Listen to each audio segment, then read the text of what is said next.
Hi folks, my name is Richard Johnson. I'm sitting here talking to you from Melbourne, Australia.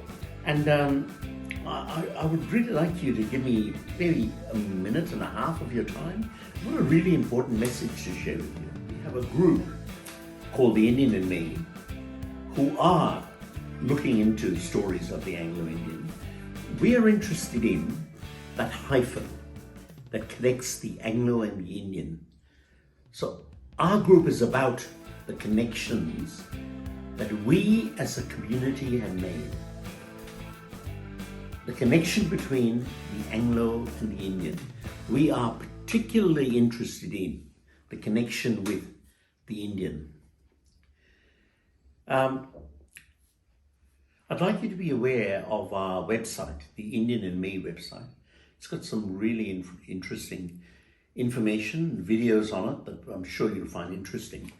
We also have a Facebook discussion page, which you'll find quite interesting too. And we would like you to take part in that and join in the discussion.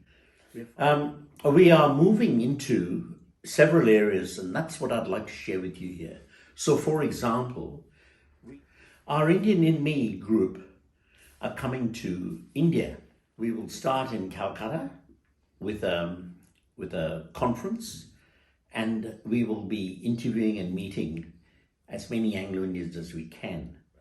And we want to be a lot more aware of the wider Anglo-Indian community, those in India and abroad. So please come to our conference. You can even join us on our trip to India. Come and share your stories. We are particularly interested in stories about the Anglo-Indian connection. When you touch base with our Facebook group, you will see that we are trying two initiatives. Both are to form groups in India and elsewhere.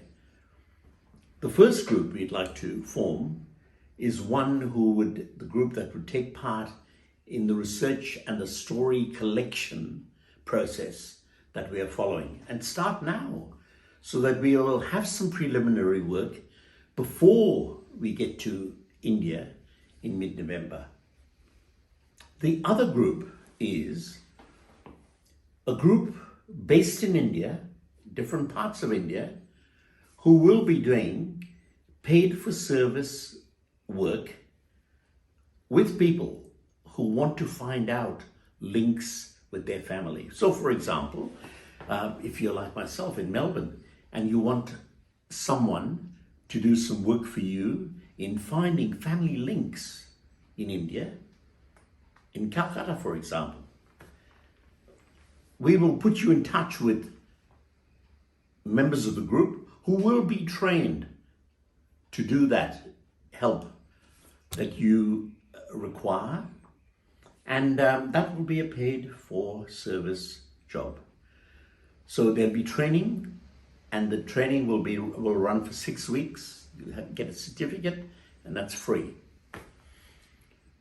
But the work that you do will not be free. You'll be paid for that.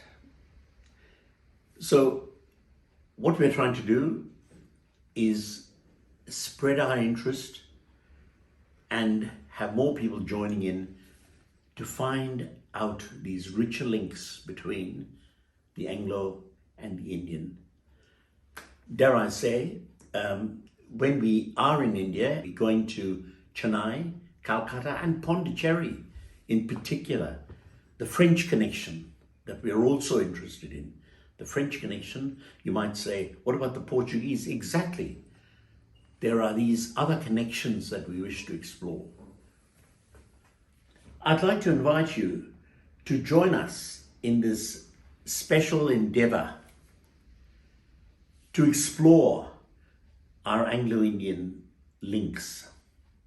I came to this project by trying to discover who was that Indian lady, the Indian person who was responsible for the link in the first place.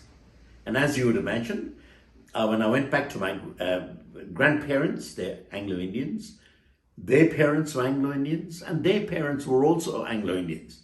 And so the trail went back to Anglo-Indians till I came to 1820, where Thomas Johnson arrived on the scene, and he was from England, East India Company, and then he married a Mary, and the document said in brackets, native of India, and that was the end. No name, native of India, Mary. And that, I haven't fully researched that to find out who that person was. That's a part of my journey, and I've got a few Marys that I wish to research and make those richer links in my family connections. I hope to see you in Thank you.